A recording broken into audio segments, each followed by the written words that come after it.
Mas de 100 mga estudyante del Don Gregorio Evangelista Memorial Elementary School na Santa Catalina o Don James ya recibe el libre servicio del barangay oficiales del barangay.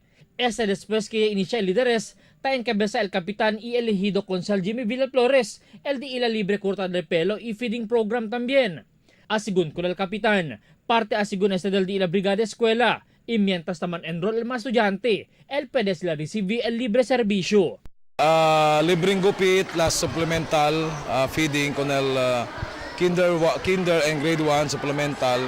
At the same time, atang kurtapelo tamen, grade 4, grade 5, grade 6, practically todo elementary pupils de la escuela. This is courtesy del individual contribution del mga kagawad di mio. Temprano asigunya acaba el día libre caliente arroz caldo, después que llega ben manada mga estudyante na menciono eskwela.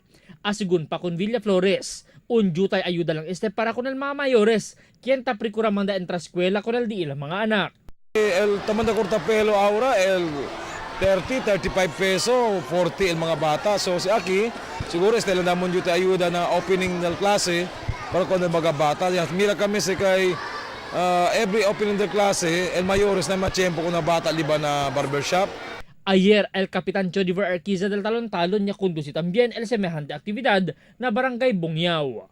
Albert Luna, Dateline Zamboanga.